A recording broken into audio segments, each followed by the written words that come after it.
디디의 한국어 팟캐스트. 안녕하세요. 디디의 한국어 팟캐스트에 오신 여러분 반갑습니다. 오늘은 2023년 10월 1일. 지금 오전 10월 1일? 벌써 10월 1일? 어머 세상에. 제가 이 팟캐스트 대본을 쓸 때 9월 31일이었는데 벌써 10월이 돼버렸네요. 10월 1일 일요일에 이 팟캐스트를 찍고 있습니다. 네, 10월이 되었어요. 이제 1년이 3개월밖에 남지 않았습니다, 여러분. 다들 저번 한 주도 잘 보내셨나요? 한국은 목요일부터 어제까지 3일 동안 추석 연휴였어요. 쉬는 날이었어요. 그래서 많은 직장인 분들도 학생분들도 아직까지 잘 쉬고 있을 것 같은데 원래는 일요일까지 해서 총 4일 동안 쉴 수 있는 거였어요. 근데 달력을 보니까 10월 3일, 다음 주 화요일이 또 개천절이라고 또 쉬는 날인 거예요. 이게 만약에 월요일이 개천절이었으면 중간에 회사나 학교 가는 일 없이 쭉 목, 금, 토, 일, 월 이렇게 5일 동안 쉬는 건데 하면서 다들 아쉬워하고 있었거든요. 그런데 딱 정부에서 이 사이에 있는 월요일까지 쉬세요 하고 대체 공휴일, 임시 공휴일로 지정을 해주었습니다. 임시 공휴일은 원래는 공휴일이 아니지만 정부가 그때그때 때에 따라서 필요할 때 쉬세요 하고 허락해주는 그런 휴일입니다. 그래서 목요일부터 화요일까지 총 6일을 쉬게 됐어요. 저는 정해진 일을 하는 날짜가 없어서 어제부터 계속 일을 하고 있지만요. 그래도 연휴니까 맛있는 것도 많이 먹고 친척들도 만나고 또 가족들이랑도 시간을 많이 보내서 네, 좋습니다. 여러분, 추석이라는 명절, 한국의 전통 행사 다들 알고 계실까요? 들어보신 적 있으신가요? 한국어를 공부하시는 분들이라면 이렇게 한국의 전통 행사 그리고 명절 문화에 대해서 많이 궁금하실 것 같아서 이번 팟캐스트에서는 추석에 대해서 소개를 해볼까 하는데요. 추석, 한가위라고도 부르는 한국에서 가장 큰 명절이라고 부르는 명절입니다. 가을이 되면 쌀, 옥수수, 콩 이런 곡식들 그리고 또 야채, 과일 이런 것들을 수확하잖아요. 수확은 잘 익은 사과도 따서 이제 팔고 쌀 농사 다 지은 것도 이제 다 가져와서 먹고 하잖아요. 그런 걸 이제 곡식들을 수확한다라고 하는데 이렇게 수확을 하기 전에 풍년을 기원하는 날이 추석입니다. 네, 말이 좀 어려운데요. 이렇게 다 완성된 음식들, 쌀, 과일, 야채 이런 것들을 그러니까 마지막으로 다 가져오기 전에 내가 키운 쌀, 콩, 옥수수 다들 맛있게 잘 자랐길 또 농사가 끝까지 잘 돼서 내가 키운 과일, 내가 기른 생선들 많은 사람들이 맛있게 먹을 수 있게 되길 이렇게 바라면서 보내게 된 행사가 추석입니다. 추석을 영어로 번역을 하면은 Korean Thanksgiving Day라고 그렇게도 번역을 많이 하는 것 같아요. 근데 Thanksgiving은 수확을 다 하고 나서 감사하는 마음으로 보내는 행사잖아요. 근데 추석은 이렇게 수확을 하기 전에 내가 키운 곡식들, 과일들 잘 자랐기를 소망하면서 바라면서 보내는 행사라는 게 조금은 다른 점입니다. 그래서 행사 시기도 좀 더 빠르죠.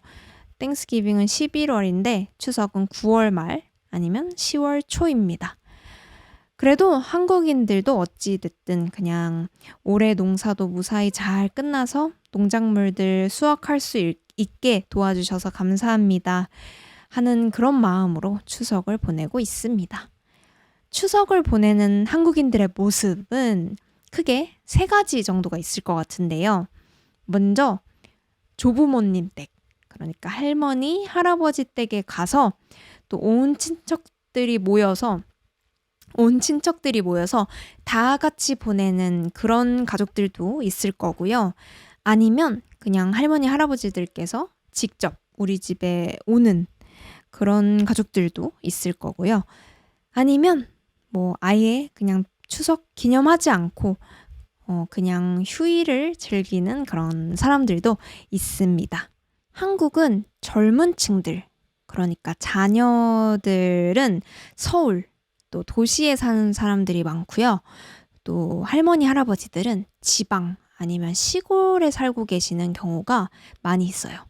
그래서 뭐 집안 사정에 따라서 할아버지, 할머니를 직접 만나러 지방으로 시골로 내려가는 사람들도 있고요. 반대로 서울로 올라오시는 할머니, 할아버지들도 계실 거예요. 어딘가로 이동할 때 언제는 내려간다라는 표현을 쓰고 또 언제는 올라간다라는 표현을 쓰잖아요. 이게 어떻게 다르냐면 여러분들 한국 지도를 보시면 세로로 쭉 길잖아요. 서울은 위쪽에 있고 또 지방은 대부분 서울의 아래쪽에 있어요. 그래서 서울에서 지방으로 갈 때는 지방으로 내려간다. 뭐 울산이면 서울에서 울산으로 내려간다. 이렇게 이야기를 하고요. 또 지방에서 서울로 올 때는 서울로 올라간다 라고 표현을 합니다. 이번 추석에는 서울로 올라갑니다. 이렇게요. 네, 저희는 원래 항상 할머니 댁으로 내려왔어요. 이런 명절 때에는.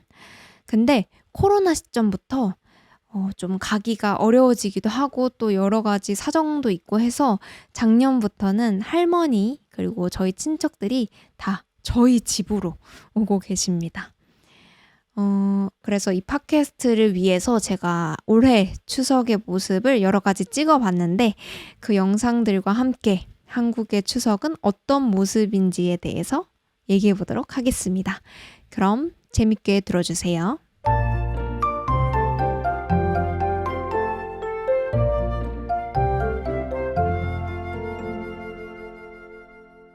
추석이 가까워지면 뭔가 일주일 전부터 추석 분위기를 느낄 수가 있어요. 어디서 느낄 수가 있냐면 추석이 되면 하나, 둘 선물 상자가 집 앞으로 배달이 옵니다. 이거는 누가 보내는 걸까요? 그것도 그냥 작은 선물들이 오는 게 아니라 보통 정말 커다란 택배 박스들이 하나 둘씩 와요. 이건 부모님들의 회사 아니면 내가 만약에 회사원이라면 내 회사로부터 배달이 오는 추석 선물들입니다. 이거는 뭐 회사들마다 다 다를 것 같기는 한데 보통 한 회사를 좀 오래 다니신 부모님 같은 경우는 이런 선물들을 회사에서 많이 보내주세요. 그럼 보통 어떤 선물들이 오냐면 회사가 보내는 한국 추석 선물 3대장, 자주 오는 선물 베스트 3가 있어요. 바로 첫 번째는 스팸. 네, 그 유명한 스팸이고요. 두 번째는 참치캔 통조림. 또 세 번째는 각종 기름들. 뭐 식용유, 올리브유, 참기름 이런 것들이 가장 자주 오는 선물 베스트 3예요. 이게 도대체 왜 유명하게 된 건지는 정확하게는 아무도 잘 몰라요. 그냥 추석 선물 하면은 이 세 가지가 그냥 자동으로 떠오릅니다. 그리고는 뭐 과일도 많이 보내주시고 또 생선, 고기 아니면 홍삼 같은 건강식품을 보내주시기도 하는 것 같아요. 그리고 이 추석 전날 이제 마지막으로 출근을 하고 퇴근하는 회사원들의 손을 보면 다들 그 손에 종이 가방을 다 들고 있습니다. 그 다 스팸 세트, 회사에서 주는 참치캔 세트 아니면 뭐 회사에 따라서 다른 좋은 선물 세트를 받아서 다들 이렇게 양손이 무겁게 집으로 돌아가요. 저도 직장 생활을 아주 짧게 했지만 그래도 이런 추석 선물 세트 같은 거를 받아봤는데 뭔가 이걸 들고 갈 때 굉장히 무겁고 또 어차피 들어있는 건 스팸 그리고 참치뿐이지만 그래도 이걸 들고 갈 때 굉장히 기분이 좋습니다. 왜냐하면 일단 선물을 받은 거니까 또 너무 기분이 좋고 또 나한테 이런 걸 주는 회사가 있다는 게 뭔가 뿌듯하고 또 연휴 전날이니까 무거운지도 모르고 그냥 룰루랄라 이러면서 갔던 그런 기억이 있어요. 이 추석은 원래 총 3일이에요. 그러니까 추석 당일, 추석날이 있고 또 추석 전날, 그리고 추석 다음날 이렇게 해서 총 3일 동안 연휴인데 보통은 추석 전날부터 이제 추석 준비를 하기 시작합니다. 어떤 준비를 하느냐? 바로 음식 준비를 해야 해요. 사실 추석하면 그냥 음식입니다. 엄청 많은 요리들을 준비해요.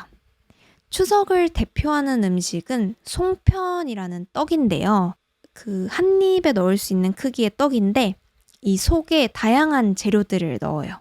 뭐 삶은 팥이나 콩, 깨, 설탕 아니면 밤 이런 것들이 들어가고요. 이름이 송편이잖아요. 이 떡을 냄비에 넣고 찔 때 소나무 잎을 아래에 쫙 깔고 찝니다. 그래서 살짝 소나무 향이 날 수 있도록. 근데 이 소나무의 한자가 송이어서 송편이라고 부릅니다.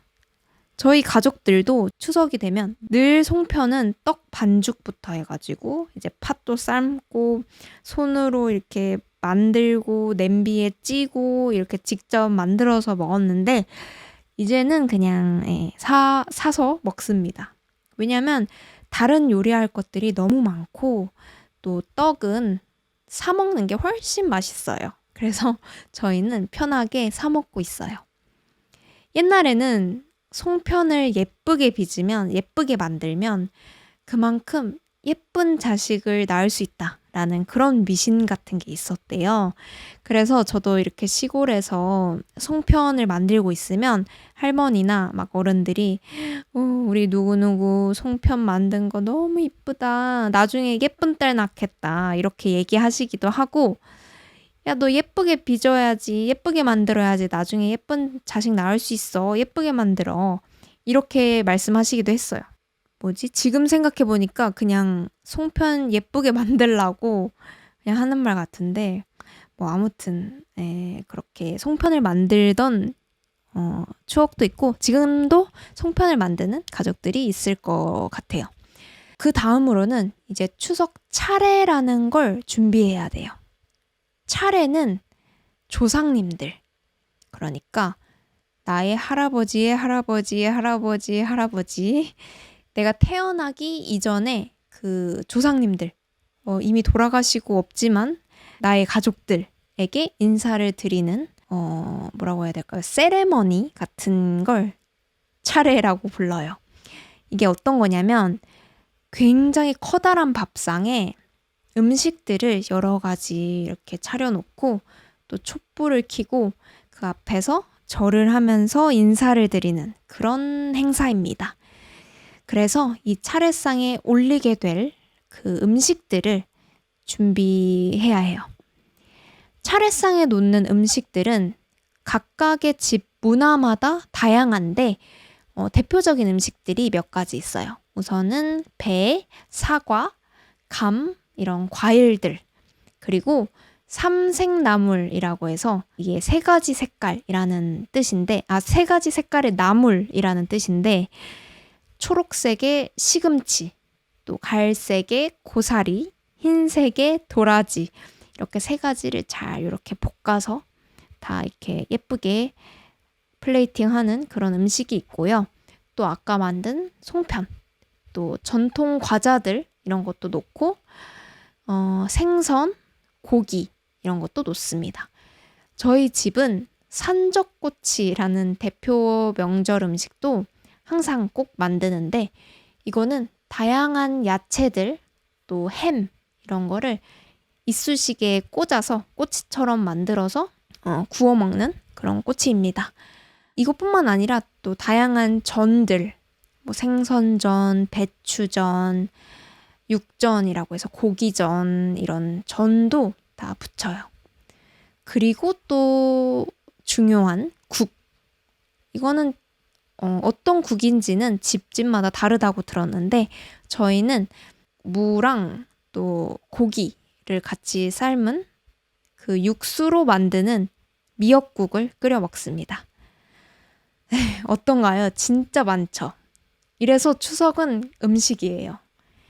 이게 조상님들께 감사합니다 하고 인사를 드리는 거니까 최대한 이렇게 충분하게 푸짐하게 음식들을 차립니다.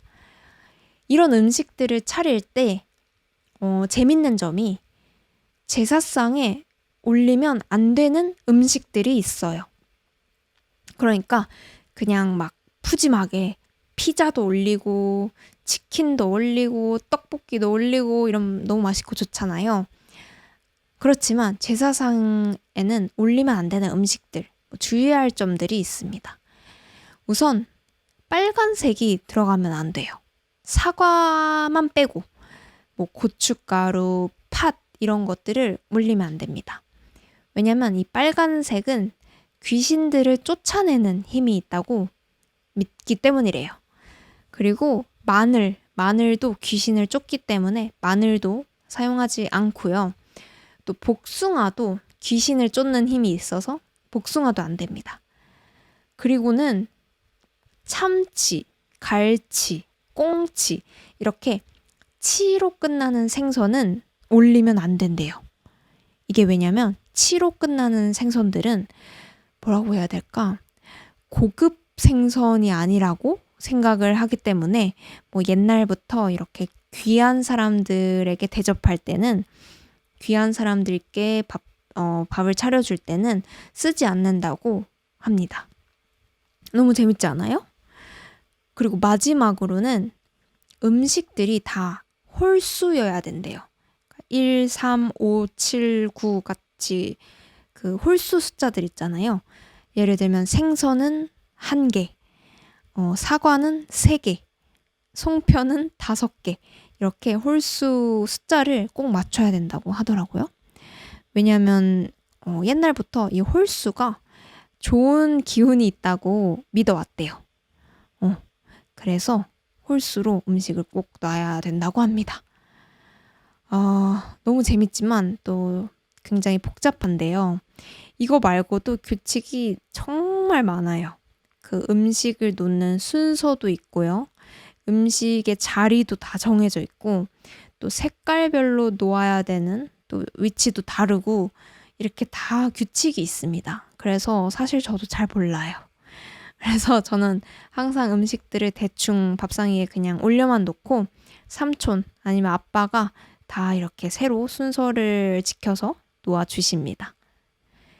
이렇게 음식들을 다 준비해 놓고 추석 당일, 추석날 아침이 밝으면 아침 8시 아니면 9시쯤에 차례를 드디어 지냅니다. 차례상에 음식을 차릴 때 쓰는 그릇 아니면 숟가락, 젓가락 이런 것들은 제기라고 부르는데요. 제사를 지낼 때 쓰는 그 식기라고 해서 제기라고 부르는데 굉장히 빨갛고 갈색의 그런 나무로 된 굉장히 고급스러운 느낌이 나는 식기들을 사용합니다. 이렇게 제기에 여러 가지 음식들을 담아서 밥상을 푸짐하게 차리고 이 밥상 앞에는 병풍이라는 걸 놓는데 아마 사극 보신 분들은 많이 보셨을 것 같아요. 이거는 굉장히 설명하기가 어려운데 아코디언처럼 이렇게 접을 수가 있어요. 이게 원래는 바람막이 같은 칸막이 같은 거거든요. 나무로 된 틀에 종이가 씌워져 있는 모습이에요. 거기 막 한자가 이렇게 적혀 있고 그런 모습이거든요. 소리만 들으시는 분들이 이게 상상이 되실지 잘 모르겠는데 그런 거를 병풍이라고 부릅니다. 이 병풍을 제사상 뒤에 이렇게 세워놓는 이유는 제사라는 의식을 저희가 이제 지냅니다 하는 그런 분위기를 만들기 위해서라고 해요. 딱 제사를 차례를 지내는 공간으로 만들기 위해서 병풍을 딱 앞에 세워둡니다. 여기에 지방이라고 부르는 종이를 붙여요. 이건 약간 부적같이 생긴 종인데요. 이렇게 하얀 한지 위에 조상님들의 성함을, 이름을 쓴 종이입니다. 그 종이를 딱 병풍 위에 붙이고 이제 향을 피우고 촛불을 켜고 차례를 지냅니다. 제가 이 차례 과정까지 말씀을 드리면 너무 복잡할 것 같아서 그냥 간단하게 말씀을 드리면 그 병풍 그리고 제사상을 딱 앞에 바라보고 서서 이제 절을 2번 하고 또 인사도 드리고 맛있는 음식 많이 드시고 가세요 이렇게 얘기하는 뭐 그런 행사라고 뭐 생각을 해주시면 될 것 같아요. 이거는 그렇게 길지는 않고요. 보통 5분에서 10분 안에 다 끝납니다. 이렇게 상을 다 차려놓고 병풍을 세워놓고 절을 하는 이런 의식을 제사라고 부르는데요. 이게 이렇게 특별한 명절이나 행사 때 하게 되면 차례라고 부르는 거고 실제로 뭐 조상님이 돌아가신 날 지내게 되면 제사라고 부릅니다. 이제 이렇게 차례까지 다 지내고 나면 뭘 할까요? 조상님들의 영혼이 다 그 음식들을 먹었으니까 이제는 사람들이 먹어야겠죠? 이제 열심히 만든 요리들을 맛있게 먹으면 이제 추석은 끝입니다. 좀 더 가족들과 시간을 보내고 싶은 사람들은 같이 뭐 공원에 가서 산책을 한다거나 아니면 뭐 볼링장에 가서 볼링을 친다거나 저는 영화를 봤거든요. 뭐 영화관에 간다거나 그렇게 하면서 시간을 보내고요. 이렇게 오랜만에 모인 친척들과 요리도 하고 같이 밥도 먹고 그러면서 같이 시간을 보내고 또 얘기를 많이 할 수 있어서 그런 면에서도 추석은 좀 의미가 있는 것 같아요.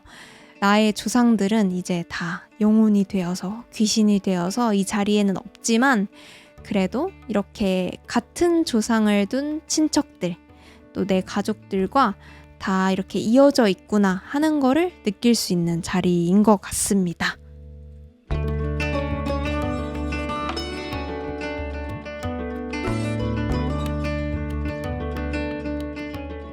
네, 오늘은 한국의 가장 큰 명절 추석에 대해서 소개를 해드렸는데요.